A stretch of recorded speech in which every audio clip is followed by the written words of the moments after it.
All right, ladies and gentlemen, boys and girls, children of all ages, welcome to a very special premium live event by Suds and Squared Circle Media.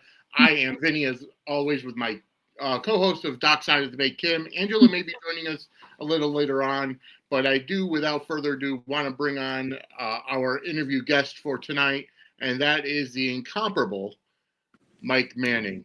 Mike, how are you today? I am doing really well. How are you? Doing okay. Thank you so much for making time to come on. Yes. Thank you for having me. So I do want to just kind of talk a little bit about, where you came from with the with entertainment. How'd you get started?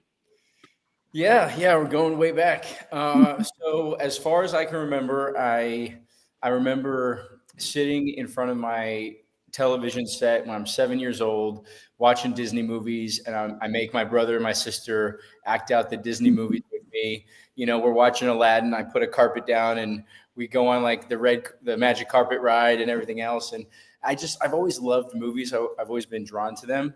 Yeah. And in high school, I did a bunch of theater. I was involved in a bunch of plays and musicals, but I grew up in Colorado, and I never really believed in my heart that I could make it as an actor, just because I wasn't exposed to anybody in my world making it as a professional actor. So for me, it was always something that I loved to do, but I didn't really believe that I could make a career out of it. And then I was going to school for business in Colorado still. I followed my best friend to a random open casting call for Real World, the reality show. And I had never watched the show before. I didn't even know what Real World was. I went with him because he watched it. He wanted to be on the show. And so I went to help him get on the show. Yep. And like that true Hollywood story, they ended up casting me instead. And the rest is history. The show aired. I lived in DC for however long that was, 3.5 months or whatever. Filmed the show. I was finishing school in Colorado, and in my brain, I didn't realize at that moment that how big the show was. I was like, okay, cool. This was a fun thing that I did. And now I'm going to go back to my life in Colorado. And immediately the show started airing, and people started reaching out to me like, hey, come to this party, come to this, come to this, come to this. And there was a manager in Los Angeles. He found me on Facebook. He said, hey, Mike, move to Los Angeles, give acting a shot, give it 6 months, see how you like it. I'm going to set you up with some auditions. And that was 16 years ago. Wow, that is awesome. I mean, I made the post on X. Now it's, two Mikes that are big that came from the real world, Mike the Miz and Mike Manning. That's fantastic. Yeah. The Miz would beat me in a wrestling match, but otherwise, I'm proud to share company with him. Well, that's great, and it's always I went good to high school with somebody who was on one of the earlier seasons. Really? Who was that? Sorry. Yeah. One of the worst people ever. Her name is Rachel. Rachel Campos. She's now Rachel Duffy. She's married to the Secretary of Transportation. Yeah, it's okay. We can just leave that there. Okay. She wasn't this way in high school. But yes, we grew up together on Edwards Air Force Base in California. So didn't realize Real World was such a small world. My gosh. Yeah, I get. Well, she was on the early seasons with Puck and Pedro. That was her season. So are you saying that she was bad because you knew who she was in person or on the show? Oh, no. I know who she is in person. We went to high school together. I was really good friends with her sister and her when we were growing up. She's a bad person now. Got it. Okay. She didn't used to be the. Okay. I mean, she was kind of a villain kind of person on Real World too, but I think that was more posturing back then. But Yeah, she's well, I got was really gonna clean say, now. I was gonna defend her a Her little. backing. If you only knew her from the show, I was gonna No, say no, no, that no. the editing is Oh, no. everything. Like the editing, Yeah. they make you out to be whoever they want you to be. Oh, yeah. And I'm really glad that for my season it was Real World DC, because I was involved in politics, and it was very much it showed me in a positive light. But had I been involved with Real World Cancun, I don't think we would be talking. Well, Did that kind of Yeah, no. training sort of as a Hers character, was- like, because you kind of become a. Oh, I'm sorry, Angela. I'm talking over you. No, you're fine. I'm like lagging. No, I was just gonna say, ahead. because with Real World, like you just said, I mean, yes, reality TV, but you are kind of becoming sort of a character. Did that kind of set up your path towards soap a little bit, where, like, okay, I kind of got to play this character, kind of myself, kind of not. Now I can kind of play a more fully formed character on daytime. Yeah, well, I mean, I was kind of lucky. I was at an advantage because I had been, acting since I was 12, and I just on stage. But it's, acting is acting. Oh yeah.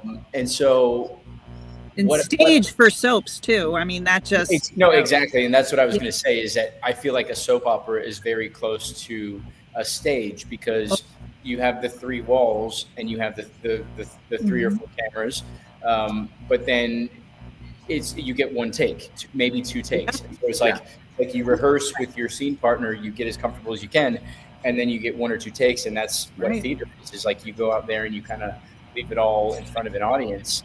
And so I think theater definitely prepared me for the acting side of soaps. And then I think in terms of just TV acting in general, it's crazy how quickly we as humans adapt to whatever scenario we're in. Because I remember the first couple days having a camera this close to my face, and the entire time I was like, this is really strange. I'm never going to get used to this. And then after a few days, you kind of forget the camera's there. Oh, wow. And you adapt, and that's where the drama happens, because you forget to be polite and you start being real, and you start getting in fights with people. Well, I mean, how much of the fighting was burned on by production? So with Real World, I can't speak for every reality show, but I think for Real World specifically, I think that it all comes down to the editing, like we talked about. So if they take away our phone, they take away our television, because how boring is it to watch somebody else watching TV? Yeah. So that we have no phone, we have no TV, we're locked in a house basically with a camera around at all times, with 7 other people that we've never met before in a place where we've never been. And so of course we're gonna go out to the bars, we're gonna drink too much, we're gonna get in fights, and so it didn't really take much to have crazy moments. Yep. But they could absolutely edit you however they want. I mean, I definitely had crazy moments on the show that didn't make the cut. There was one time where I got in a fight with one of the guys in the house, and I was wearing a towel, and the towel fell off. That didn't make the show. Yeah, because I was the good boy in the house. So my narrative was like they showed me going to meet with members of Congress, lobbying for LGBT rights and everything else. That was my storyline. So I was the good boy. Had it been in Cancun, like I said, there would have been a lot more towel fighting and less politics. Oh my goodness. Yeah. So moving on to your career, how did you get involved in daytime? So it was just like any other audition. I had been living in Los Angeles for a couple years. I think at that point I had been on Teen Wolf. I did a guest spot on Hawaii Five-0, a guest spot on Major Crimes. I had filmed a Disney movie called Cloud 9. Mm-hmm. And I think that was it. And around that time, somewhere in there, I had gone in and auditioned and tested for Days of Our Lives. And I went in, read with Marnie, and it was great. And ended up being between me and 2 other guys, and I didn't get it. And then a year or 2 later, I tested for YNR. It was down to me and a really good friend of mine, and I didn't get it. And then I sort of had, I think I auditioned for Bold. They didn't call me back. I auditioned for General Hospital with Mark and a couple times, and went in front of the producers, and they never hired me. So I was like, okay, maybe daytime's not for me. And then it was right before COVID. It was in 2019. I tested for Days of Our Lives. I went in with Marnie, and and then I think I may have, I went in and tested it. I auditioned in person. And then I think the next time I went in there, I auditioned in person again. She recorded it and she sent it to the producers. And I think because I had already tested in front of the producers, I didn't have to do that again. Anyway, it doesn't matter. So I went in and they cast me and they sent me the contract. And I remember this because they sent me the contract in February of 2020. And I was like, finally, I'm going to be on Days of Our Lives. I get to be in daytime. This is great. And I loved the character. I loved Charlie Dale because, well, in the beginning, he was a nice guy. So I thought they were like, he's a nice guy with a secret. And I was like, great, I can do that. So they and they were like, he does some pretty awful things, but we'll get there. That's basically all they told me. Okay. Okay, cool. I can do this. And then, as you know, March of 2020, COVID happened. The world shut down. And so I spent all of the pandemic wondering if I was actually going to be able to be on Days of Our Lives. And all those weird, insecure actor thoughts entered my brain. I was like, oh, they're going to see something I post on social media over COVID and they're not going to like it. Oh, COVID's never going to end. It's going to last forever and I'm going to age out of the role. Oh, all these, the world's going to shut down and I'm never going to get to be on Days of Our Lives. Obviously, the pandemic's happening. We have bigger things to worry about than whether or not Mike can do daytime. But, these are things that I'm thinking about. Yeah. And sure enough, the world opened up back in August. Yep. And they sent me, they called my agent and they were like, hey, we need Mike on set September 1st. And I was one of the first people in Los Angeles to be on a set because Days was one of the first shows to open back up. And we started filming and it was great. And I got a smoothie spilled on me for the first day as Charlie. It was in the script. And I got to spend a couple months as Charlie being a good guy. Yeah. And very quickly, you learn that he sexually assaulted Allie Horton, and he falls in love with Claire Brady, and he kidnaps his own mother, and he ties her up with Christmas lights, and all hell breaks loose. But it was fun while it lasted. Did you enjoy playing a villain? I think villains are more fun. I think good guys are more enjoyable and they feel better. Because I remember doing scenes, specifically like the sexual assault scenes, and I remember going home at night just feeling gross, like just feeling like, oof, I need to take a shower and just get this person off of me. But especially when they killed Charlie and then they brought him back.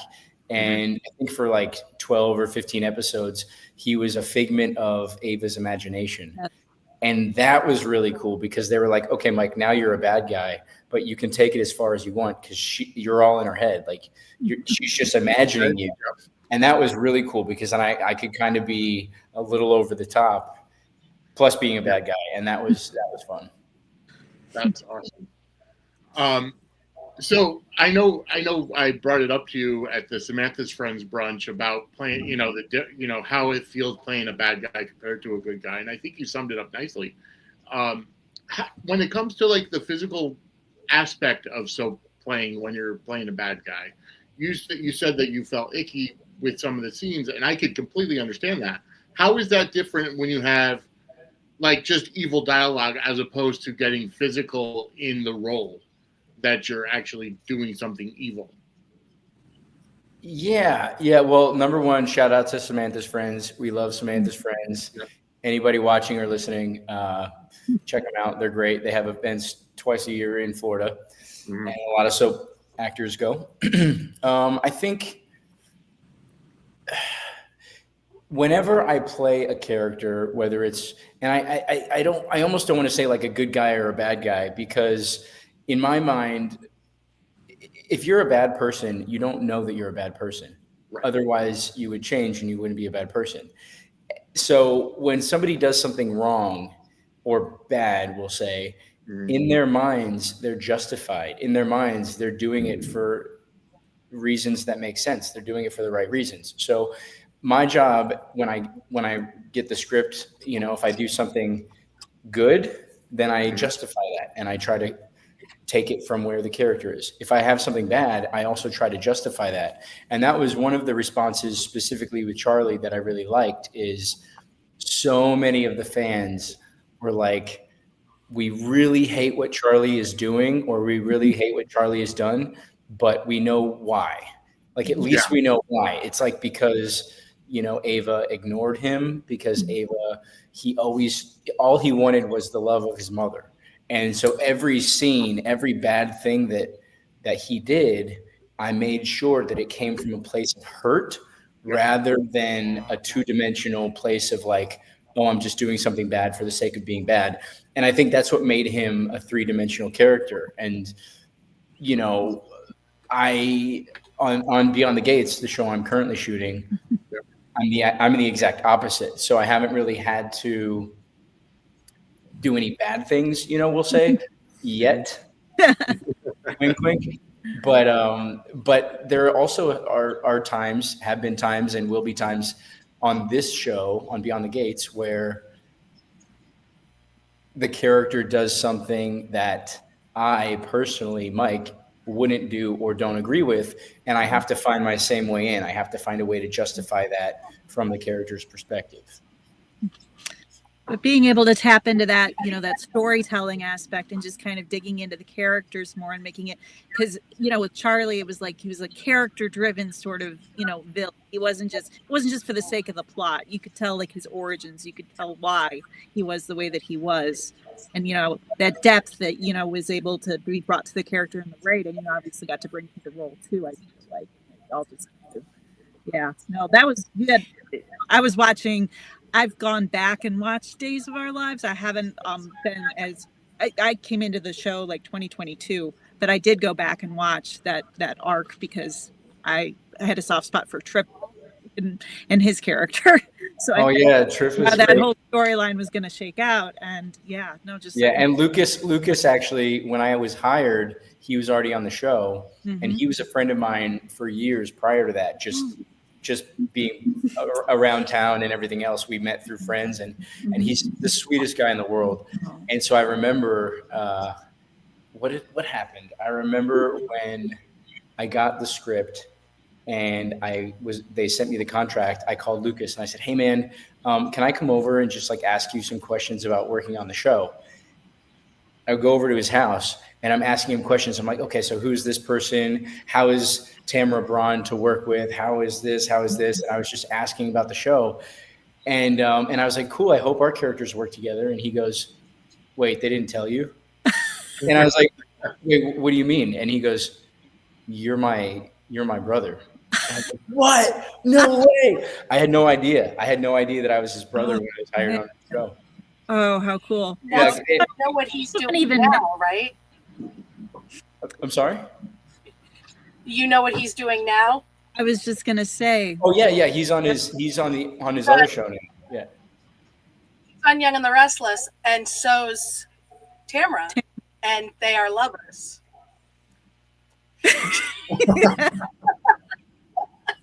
No, they're not. Yes.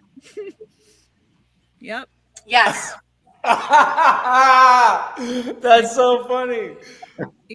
Yeah, they go from playing mother and son, and now they're lovers. It's like because Wally Kurth and Jane Elliott were lovers on Days of Our Lives, and on General Hospital, they're mother and son. That is so crazy. So I knew that he went over to Y&R as well as Tamara, and I'd seen pictures of them together, but I had no idea they were lovers. Wow. Yeah. When I saw there was an episode, there was a screen grab of the two of them kissing. I'm like, wait, no. Wait, what? Yeah, I know, right? No, that's not. Your heart breaks a little bit. You're like, no, stop. Well, I mean, they had, wrong, don't get me wrong, they right? had great Exactly. chemistry as actors, but the chemistry, a lot different from the alternative that they're exploring now. Just so funny with Yeah. soaps.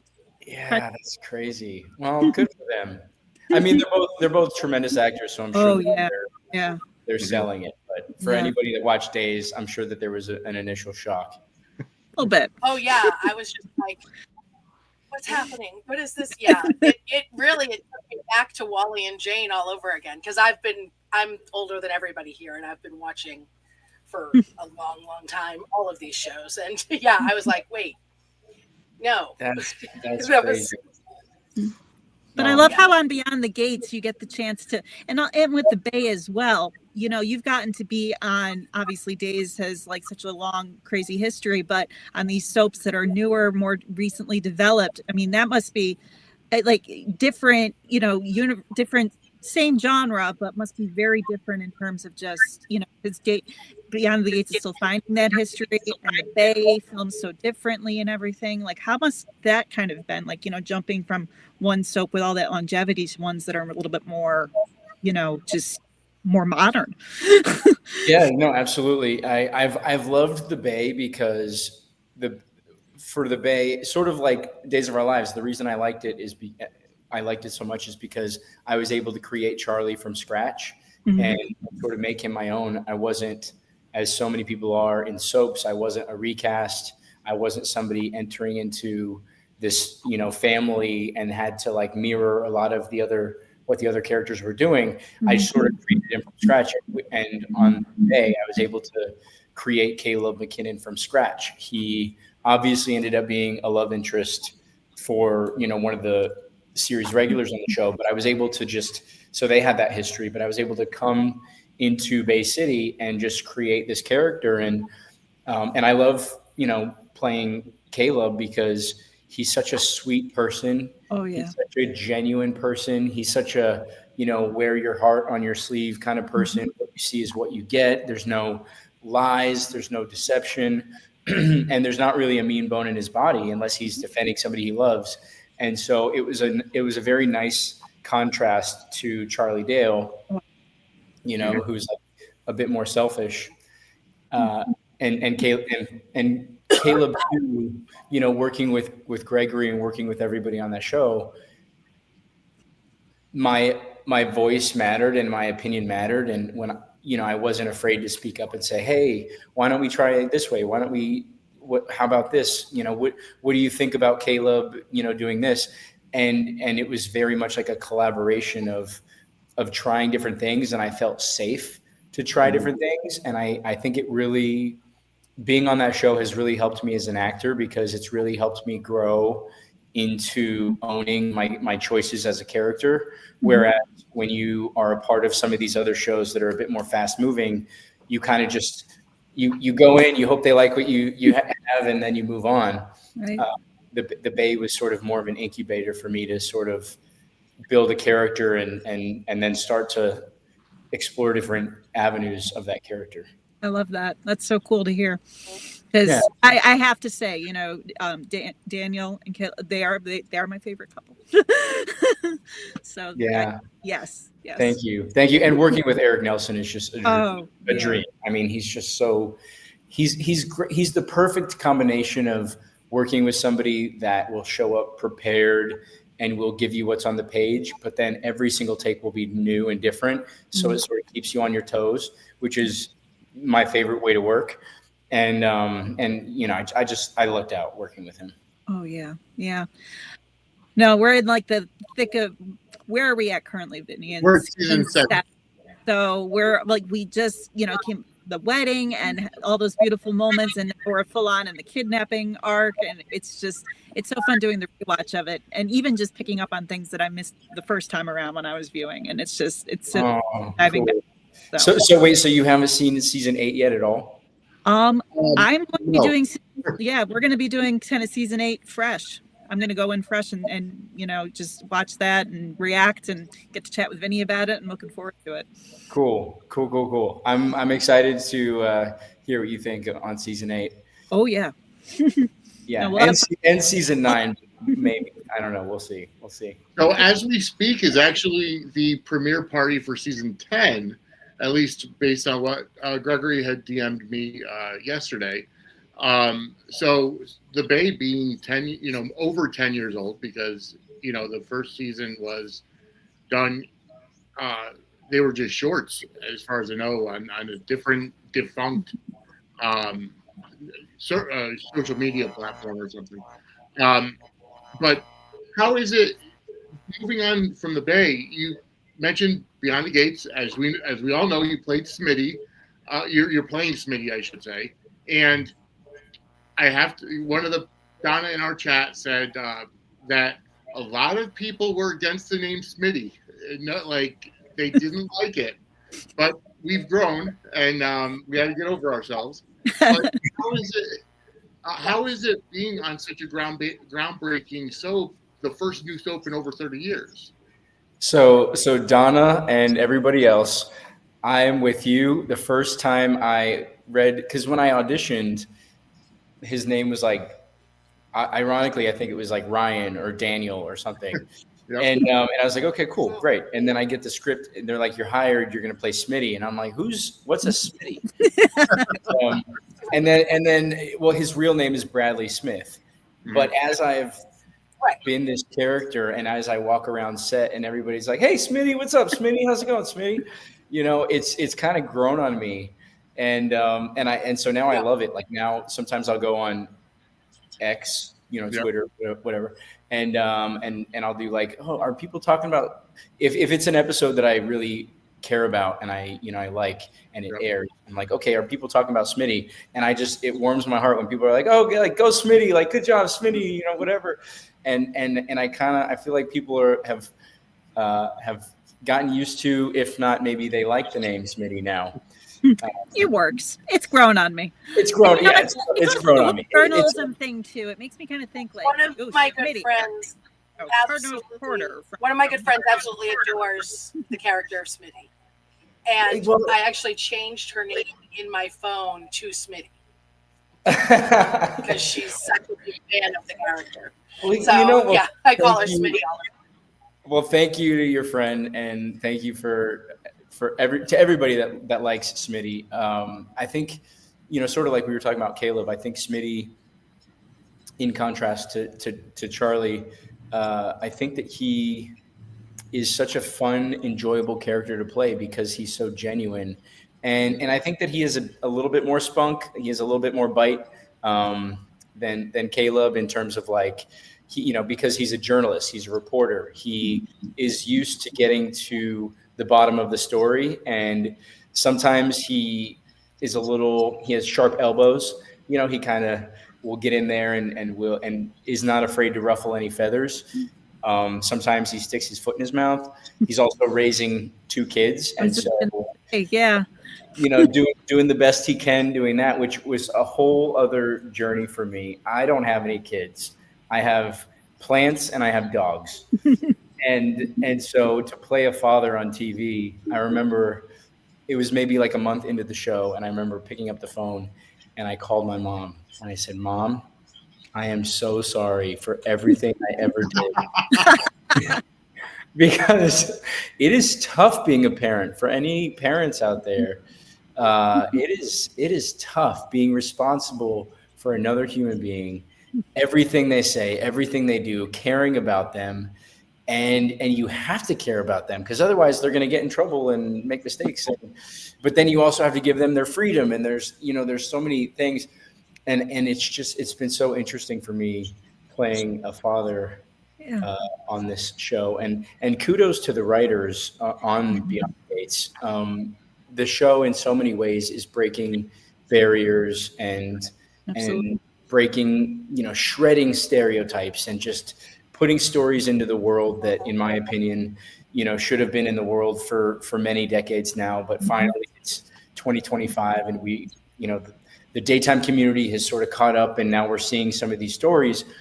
And I would have been happy with half of the stories and half of the storylines that they're putting on the show. But to see and to be a part of a interracial, black-white, gay marriage with 2 adopted kids on a network show is crazy to me. And it's the first time in history that's ever happened in the 6+ decades that, soaps have been on television. And so it warms my heart to be part of that story. Yeah. And didn't Beyond the Gates was just awarded or named one of the best top TV shows, best TV. I just saw that recent, and it couldn't be more well deserved. I mean, because it's so Entertainment Weekly voted Beyond the Gates in the top 10 shows on TV right now, up with like Severance and The Studio and gotta love it. Abbott Elementary, like all of these other amazing shows, which by the way have much bigger budgets, and Beyond the Gates is up there. So we're really proud. Angela, looks like you had a question. Yeah, I just wanted to say that, we all love Smitty and Martin. However, Smitty can do better. I'm just saying. Martin, he needs to get his stuff together because Smitty can do better. Well, are you caught up? I'm not caught up. I'm a couple weeks behind, but I don't imagine that that's going to change no matter what Smitty has done because Martin's so far behind. Okay. Well, thank you for defending Smitty. I will say that the next couple weeks may change your mind a little bit because, you've obviously know what the secret was and why Martin acted the way he was and why he was so cold and everything. So that's all. I think that was a big part of why they didn't have the warmth and the chemistry that people expected because there was this lingering secret in front of them. And I think Smitty might piss you off in the next couple weeks. So let's see what happens. I was getting so used to the game with the kids, seeing that chemistry kind of get, as you said, it was a little diminished with Martin's secret, but having it now where things are more out in the open. I mean, you got the scenes that you guys have with the kids, those are just so heartwarming, well written, well done. It feels like just classic vintage soap where it's just family driven drama and things like that. We just get so many moments like that. So kudos to the writers for sure. And the acting. Yeah. Kudos to them. The little Smitties? The little Smittens? No, they're the little Smittens. Because we call you guys, the Smush name is Smitten. So they are the Smittens. The babies are the Smittens. The Smittens. I'm seeing some of those posts and I'm loving it. I'm loving that. And it's also, it feels right. I remember I grew up watching like 90s sitcoms and you're right. There was this like warmth about them. There was this, you felt comfortable almost being a part of somebody else's family. Right. And now I think people are becoming comfortable being a part of a family that the type of family they never thought that they would see on TV. And I think it's changing people's minds about, gay relationships. Oh yeah. And it's sort of nice because it's like one of the most normal marriages on the show is the marriage between a reporter and a congressman with 2 adopted kids. I mean, it's really sweet. Yeah. No, it's just, and I was so happy even when I learned that Beyond the Gates was coming, into being and becoming a thing, just having a soap given to us instead of having one taken away. It was just such a groundbreaking, great thing. And now to see it as successful as it is, it's warms your heart, makes you happy, and gives you hope for the genre for sure. Well, and also the fans rallying around having a brand new soap, because you're right, there have been so many soaps that have been taken away over the years, and and a lot of storylines that were left without resolution, and a lot of these fans were very loyal to these shows that just kind of got the axe all of a sudden. And so the soap fans, I've noticed, have really rallied around Beyond the Gates, regardless of what they think about some of the characters and the storylines. It's like, look, thank you so much for a brand new show and giving the daytime community something else to start right from the beginning, not something that we feel like we had to have watched for 30 years to know what's going on. That, and then beyond that, having people like the show and like the characters and like the storylines and appreciate the fact that the writers can come up with things that are brand new and they're not beholden to, some family that's been around for 50 years and they have to stay true to all these storylines. It's like, no, they can create these brand new storylines from scratch. And I feel like, soap fans or fans in general, because a lot of non-soap fans are now watching the show.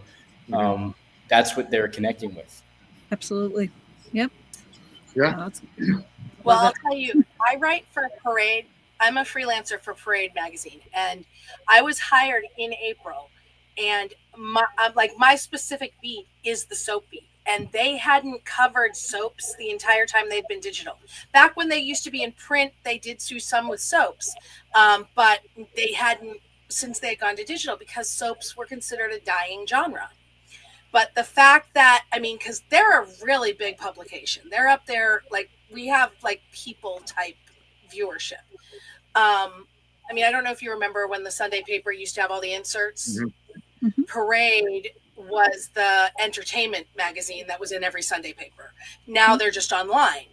But the fact that they're willing to spend money for soap coverage tells me that they see value in it. And I love that. Yeah. I know Parade very well. You guys have covered me on a couple movies, and I know that every time Parade covers one of the movies, people make a big deal. They're like, "Oh, we got Parade coverage!" Like, yes. So I know Parade's a big deal, and I have noticed that Parade has covered Beyond the Gates a handful of times now, and specifically the Smitty storyline, the Smitty Martin storyline. So if you had anything to do with that, Angela, thank you so much. Yes. Yep. I'm actually going to be writing an article about what we're doing here tonight, about, some things to this. And I'm actually going to be getting in touch with your people about doing an exclusive interview with you for Parade. But I'm going to be doing an article about this. I do the weekly spoilers every week, and I do all of the,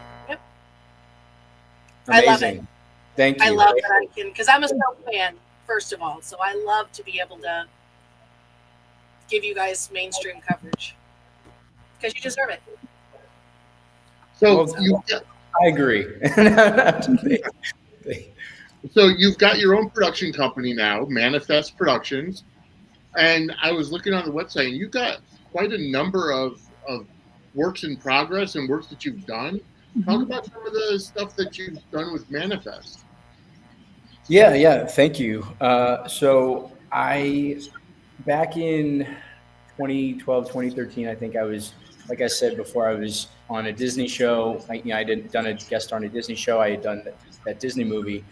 And a friend of mine that I knew from college, before I even moved to Los Angeles, he was involved in a documentary. And so he calls me up one night and he says, "Hey, Mike, can I stay with you while I fly to Los Angeles to do an interview for this documentary?" And it wasn't a family film. It was a documentary about child abuse. It was kind of sad. But he stays with me and he tells me the story about this film. And by the end of it, we had a couple shots of tequila. And so by the end of it, I'm like emotional. I'm like, "Oh my God, you're my friend and this happened to you. Like, let me help."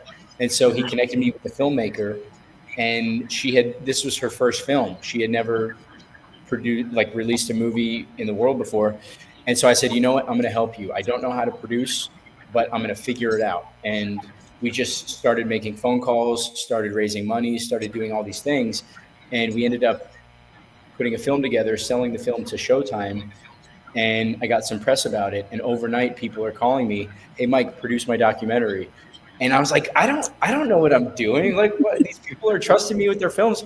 But I started doing it. And I just, one documentary I ended up producing was called Lost in America. It's about homeless kids. I ended up working with Halle Berry, Rosario Dawson, John Bon Jovi, Jewel. And that was like a pinch me moment for sure, because I'm working with Oscar winners and Grammy winners, and we're all trying to just make a movie that helps homeless kids. And it was great. It was a great experience for me. I've done a handful of scripted films as well. I've had films at Tribeca, at South by Southwest. I've had films in theaters that I was not in as an actor at all, but I go there and I see my name in the credits as a producer, and I'm really proud of the movie. It's a whole different side of the entertainment industry that I never knew that I wanted, but now that I'm involved in that way, it really makes me happy. And it also, I mean, all of you, you know, in this room right now, uh, you're all storytellers, right? You're all passionate about the stories you're telling, the information you're putting out into the world. And for me, that's what these movies are. It's a way to find a story, either a scripted story or an unscripted story, and sort of package it in the nicest bow I can. And then I release it into the world. And I hope that it affects people. I hope that it teaches people things or makes people feel things, or, you know, maybe opens their mind a little bit to a new way of existing. Mhm. And you know, maybe maybe that's why I don't have any kids, because I think of these movies as my kids. I think of these, you know, these characters I play as my kids, as my contribution to the world, and what I hope, you know, to leave behind. Yeah, that's fantastic. It's great because I could tell the pride that you have in your work just from, you know, how you explained it. And I think, does it give you, I'm assuming it's different, but I want to ask, does it give you a different sense of accomplishment when you're looking at like the producer credit as opposed to being in the film or work in the work? Yeah, that's a great question. I think producing gives me a certain level of ownership Mm-hmm. in terms of my career. As an actor, so much of your ability to be on set and, you know, becoming these characters is based on other people wanting to hire you, other people making these shows and these movies. You're basically waiting by the phone for somebody else to give you permission to be a part of their world, to play in the sandbox. As a Yeah. producer, you're creating your own sandbox. And so and then you're allowed to hire your friends and hire other people and give other people opportunities. And so, you know, there have been a handful of movies where I've been able to hire friends, hire people that I really respect, and also, you know, give jobs to brand new actors, you know, actors that maybe this is their first credit, and sort of give back in a way that people gave back to me when I was just starting out. So in that sense, there's a certain level of pride in creating opportunities for other people. And then there's also an ownership because, you know, I think that there are a lot of talented actors in Hollywood and everywhere right now that are not working.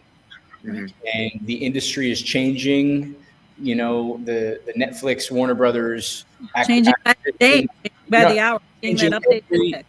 absolutely. The industry is changing every single day, and there are a million reasons why, you know, there isn't enough work for everybody to go around, and a lot of actors, they can't take it. They give up. They don't feel like they have any control of their job, of their career path, and they give up. And I think what producing has done for me is it's allowed me to just sort of know that if I go a full year and nobody hires me for a job, I can make my own movie. I can create my own work. And so it's not like I am it takes away the desperation, and it takes away sort of the need to have other people hire me, and I can just hire myself. Yeah. And you can create and you can bring, you know, your energy towards something that you're putting out there and that you're proud of. And it's just, you know, best of both worlds. Yeah, absolutely. And also having one foot in the world of writing and producing has also given me opportunities that if I was just an actor, I would have never had. For instance, right before filming Beyond the Gates, I was in Thailand filming a movie with Sir Anthony Hopkins. Oh my gosh. It's a film that I co-wrote, and it'll be out sometime in 2026. I can't talk about it a ton, but I mean, Anthony Hopkins was one of those actors that I grew up watching and admiring and thinking like, you are the best of the best. You are phenomenal. And so to be on set with him and to hear him say words that I typed on a page that lived in my mind, it was like all the hair on my arms and my head and my whole body was like standing up. I was pinching myself. I'm like, is this real life right now that Mr. Anthony Hopkins is saying words that came out of my heart and my mind? And he did. And that film will be out next year, and I hope everybody loves it. But that's like another thing where that would have never happened had I only been pursuing acting. Yeah. No, when actors can bring your words to life in a way that you didn't even see them like play out on the page. I mean, when I did a staged reading of a script that I had written that actors put up on stage for the first time, put it on its feet, I was sitting in my seat like this. I was just like, I can't handle this right now because you're bringing stuff to this script that I didn't even see that to be added. You are bringing like extra layers to it. It was the most incredible feeling, but it was so intimidating. I was a mess the entire read. Yeah, but I love that. I love that. Oh my God. I'd be just like sitting there like, just, I don't even know how I'd react. I'd be a mess. Oh yeah. No, he would come up to me and he would ask me my opinion, because he's one of those actors. He's said this in interviews, so I'm not spilling any of his secrets, but he's one of those guys that'll read the script 250 times, and he has, he knows everybody's lines. He knows his backwards and forwards. He knows everything. So much so that if we have to change a couple lines, or like, oh, hey, we don't have a couch anymore, we have a chair, so now we have to change the scene a little bit. He's like, okay, hold on. I need to make this make sense in my brain. I need to take a second. And but I remember every time he would come up to me and start talking to me, I would just my knuckles were white. And I was just thinking, like, don't say anything stupid. Don't say anything stupid. But you're absolutely right. And also being a part of that process has given me such a respect for writing and writers and how much work goes into the script. I think a lot of actors don't realize. They're like, oh yeah, I can get a script and I can just change all these words. I can do this, I can do that. And it's like, sometimes, I mean, maybe yes, in some genres they want you to improv, they want you to play with it. But sometimes the words are written a certain way for a very specific reason. And it's your job to just like make that work in your mind and justify that with a character. And it's given me a whole new respect for writers. I had to rewrite that damn script. I honest to God, at least 10 times. Oh my gosh. Wow. Because I would be getting notes from everybody and they're like, well, it's not going to happen in Thailand anymore. How about we shoot this in, Kentucky? And I'm like, oh, okay.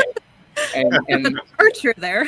Yeah, and they're like, oh, let's shoot this in here and over here, and so I had 10 different versions of the script when I was writing it, and by the end of it, I was like, I don't living document and process, and it's just oh my goodness, though. Kentucky versus Thailand. So yeah, I mean, at least the film got made, because there are a lot of amazing scripts that'll never see the light of day. So. Yeah. Do you have any like with you mentioned so many movies, and obviously yes, movies we need them. Would there be any interest in like TV or series or things like that you want to kind of blend in to some of the things that you're producing?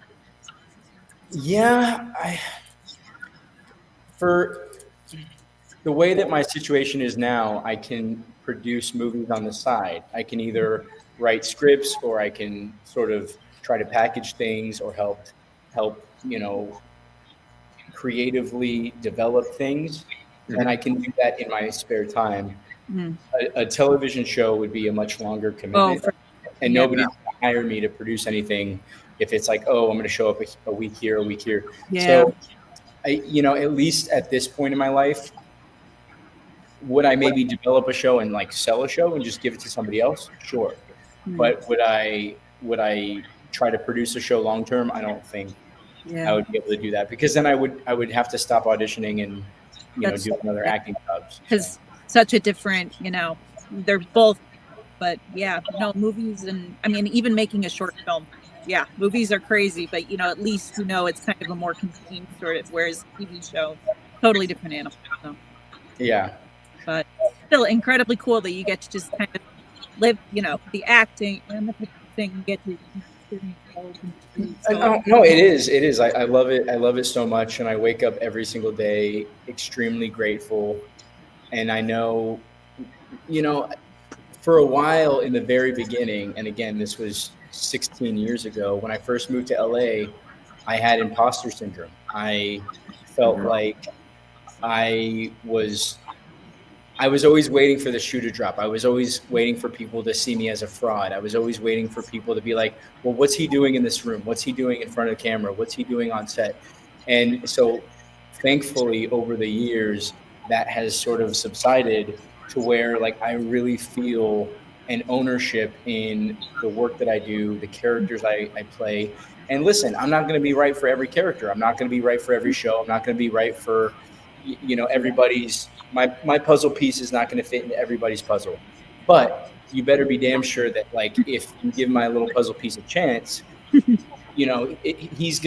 gonna bring whatever I can to make that thing, whatever it is, as good as it can be, and really tell that story. For a while after Days of Our Lives, I was just doing movies, and I would show up on set and I would make really fast friends with all these people. We would play together for a month or 2 months or 3 months or whatever else for this movie, and I would love the character and I would love the world. And then we would pack up and everybody would leave and I would never talk to these people again. And it happened like again and again and again because that's just that's not bad. It's just that's the nature of movies. Everybody goes on with their lives. You come together, you go to camp together for a month or two or three, you make this little indie movie and then you move on.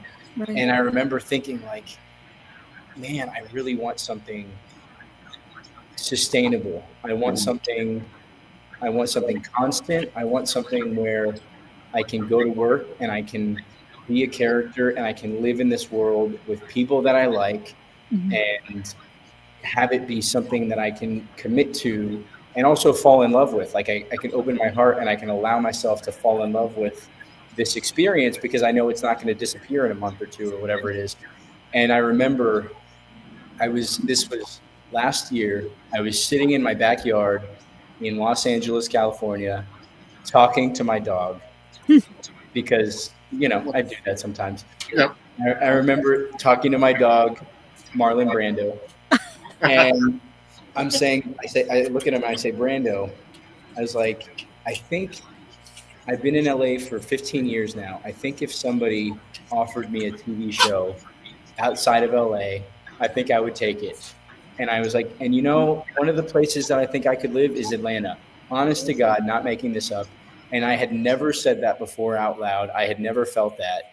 And I had really not auditioned for anything in Atlanta except for I did one Tyler Perry show. I did a couple episodes, but it was kind of like a one-off, thing. Right. I never in 15 years in Los Angeles, I had never considered moving to Atlanta. Speaking of dogs. Yes. Angela's dog makes regular appearances on our Angela, what's his name? This one is Bowser. He's a Chihuahua rescue. And the loud one is Bear, who's mad that Bowser's getting help but doesn't want to come over here because he's going to be a jerk. Yes, boy. He's very sweet. Oh. Well, Bowser and Bear. I love dogs. My brother, we actually had a dog named Bear growing up. But yeah, so I was talking to my dog and I said, Brando, I think that I could move to Atlanta. And I had never thought that before. And then sure enough, a month and a half, 2 months later, I found out about the job on Beyond the Gates. Oh man. The rest is history. Now I live in Atlanta. I'm literally in my condo here in Atlanta. Moved here for the show, and it's been great. That's awesome. No, you manifested the situation. That's the name of my production company, man. Exactly. Yeah. No, I love it. I love it. Everything aligns. I just you get chills when you think on it. I was telling my wife today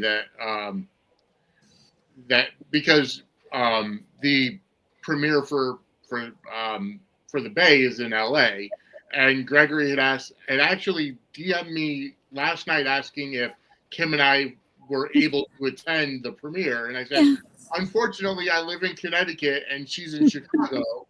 But I was telling my wife, I'm like, there's no way we're moving to LA, but I would go to Atlanta. I would go to Georgia because it's it's on the Eastern Seaboard, but it's also good. It's a growing entertainment hub at this point. Mm-hmm. It really is. It really is. What can I say? Okay.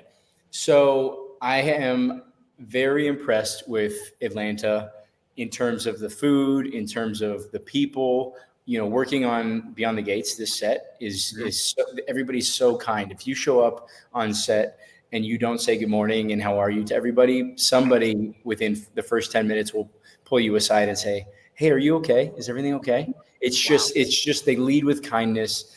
It's a great environment.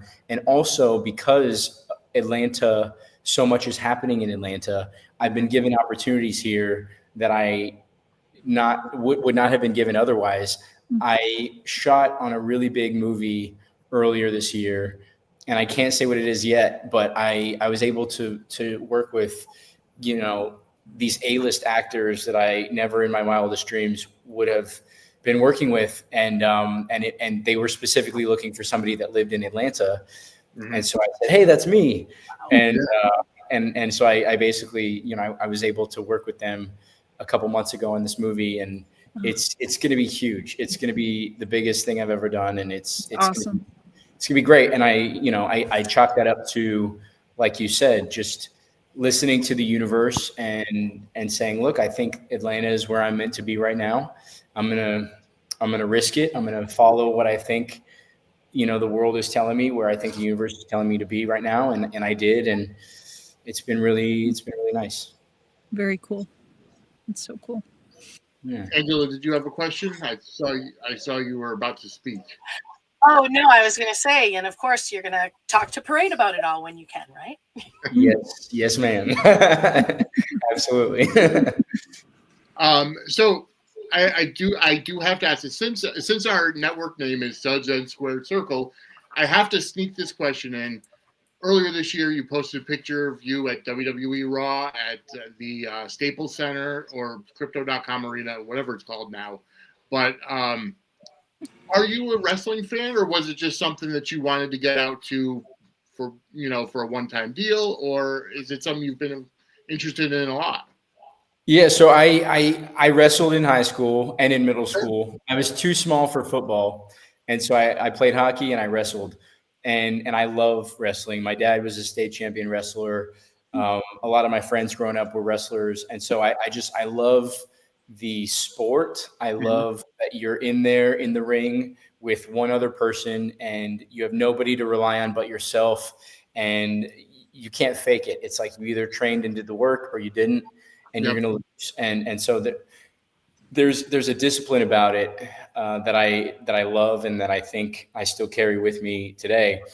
And back then, when I was growing up, I was a wrestling fan, but this is back in like WWF, like what was it, WWE, but right before it was it was like WWF, and it was like Stone Cold Steve Austin.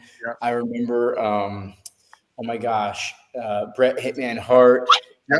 It was right after basically the Hulk Hogan, right after Hulk Hogan, and then right as it was like the Stone Cold Steve Austin, and then right when John Cena was like coming onto the scene. That's when I was a big wrestling fan, and then I kind of got a little bit older and I dropped off. But my buddy works for Netflix. So he said, "Hey, do you want to come to WrestleMania in Vegas, and I can get you into the party, the Netflix party with all the wrestlers, and also into WrestleMania to like actually see it." And it's John Cena's final, after 17 years or whatever it is, it's like his farewell match. And so I said, okay, great. So I went there, and the entire time, you would have thought I was at Disney World. The entire time, I was just like, oh my God, this is so cool. And it was great. I'm definitely. That's how it was for me last year. I went to WrestleMania in Philadelphia last year, and being a lifetime WWE fan, it was like Disney World. Like I was a kid in a candy shop. Have you always been in wrestling, or? I've always been a wrestling fan. My grandmother got me into it back in, God, 89, 88, when I was a young kid. And yeah, I went through all the different eras of wrestling as a fan. Well, and you know what I realized while I was there, and it makes sense, but it didn't make sense to me until I saw it. And I think you know what I'm going to say. Mm-hmm. Wrestling is so much like a soap opera. Yep. It's a soap opera with just about to say. Yeah. It's like the gladiator events and a soap opera. They had a baby, and it is what we know as wrestling, because everybody came out there in character, in costume. They had their storylines. You had the heel, you had the person that was messing everything up. You had the hero that would come in and everything else, and then there would be a twist, and it's crazy. I remember sitting there just being like, this is a soap opera. By the end of it, I was like, okay, now I need to know what happens with this character, what happens with this character. I hope this character comes back. I can't believe this person betrayed this person. How could they do that? Like it was as though I was watching a soap opera. Yeah. And I think there's a lot of commonality with the audiences. I think that it's generational, like soap operas are. Kids grew up watching it with their parents, with their grandparents, and then continued it on. Yep. They're a very specific fan base that you don't see in other areas of entertainment. Yeah, because they don't have the longevity. I agree. And I think that for a long time, wrestling didn't have an identity. And for a while, it kind of started to falter. And I think that much like soap operas, I think that we're seeing a resurgence of wrestling entertainment. Now you have Raw, you have like these emerging wrestlers, you have all these other things that are popping up that people are watching because they love it. Mm-hmm. And the fan base, I think people are finally waking up to how large of a fan base there is behind soap operas and behind wrestling. And since you were a wrestler in high school, which is obviously completely different than the sports entertainment you see on Netflix, but I personally have been getting more into freestyle wrestling with the advent of Real American Freestyle, which is, what Eric Bischoff, who used to run WCW, is, him and Hulk Hogan. And with Hulk Hogan's passing, the legacy lives on through Real American Freestyle. And it's bringing more eyes to freestyle wrestling. And I'm telling you, I have been enjoying the first 3 events that I watched. And I was never into freestyle wrestling because I never understood it. Like, I understood WWE, but now I'm getting more into the freestyle wrestling. So you're seeing more eyes on that and more into mainstream. So if you're ever looking for, a freestyle wrestling event to watch, Real American Freestyle is on Fox Nation. Sorry, that's a free plug, guys. No, there you go. No, I actually just saw an ad for that, and I was like, oh, what is this? So good to know. I'll definitely look into it. Yeah, it's been great thus far. But hey guys, do you, Kim or Angela, have any final questions? I don't want to take up too much of Mike's time. Thank him for the time that he's been. But do either you guys have any final questions? Oh man, no, just it was really. I'm going to be contacting him later. I was just going to say I'm good for now because I'm going to be, bothering him and stalking him later for parade interviews. So. No, and it was just a pleasure getting a chance to chat with you just about, just movies, film, scripts, all everything about that. We can go on. Thank you. About, days and soaps and everything like that. Yeah, thank you both. I mean, it's been a while since I've talked about days, and it was fun to walk down memory lane a little bit with y'all. But thank you for the great questions. And I had no idea where this interview was going to go, and I think we kind of covered so much. And it really, it's nice. It's a nice reminder because sometimes you forget you're caught up in the present, and you kind of, the other things that you've done sort of lose their shine because you're so anxious about things that are happening right now. And it was really fun to sort of walk down memory lane with you guys and be reminded that like these shows mean something to people rather than just, being a job and going to work every day. So thank you all for the great questions. No, you're very welcome, and thank you for coming on. And for our viewers and listeners, where can everybody find you? Any upcoming projects that you want to promote? Where can people find you on socials? Yeah. So on social, on Instagram and TikTok and Twitter, I'm just Mike_Manning. There might be another underscore, but if you just type in Mike Manning, it's me. I think I'm wearing like a stupid Dalmatian costume. And then my website is mikemanning.info. And the production company, if anybody's interested in my movies that I'm working on, it's mannifestproductions.com, and that's Mannifest with 2 N's. Yes. All right. Fantastic. Well, folks, Mike Manning, All right. Before we go off, I'm going to challenge. So everybody has to do their wrestling sign off. I'm going to make everybody do it. Vinny, since you're the fan, you go first. You give us like a wrestling, like a sound and like a movement. Go for it. Well, a sound and a movement, I haven't done one in so long, but I have my sign off for Dockside at the Bay, but and that's what I always go to. And folks, as always, with Angela and Kim and the incomparable Mike Manning, we will see you Dockside at the Bay. Yeah. Okay. There you go. Kim, I saw yours. Yeah. There we go. All right, come on, Angela, go for it. Oh, okay. You guys know where you can find me. I'm in all over the place, and if you come, better come correct, because I will absolutely smack you down if you don't. Hey. All right, I'm gonna go. All right, this is Mike the Man Manning signing off. All right, fantastic. And with that, have a great night. Thank you, Mike, for coming on. Thank you so much. We enjoyed this. Have a great night. See you Take care. too. Bye.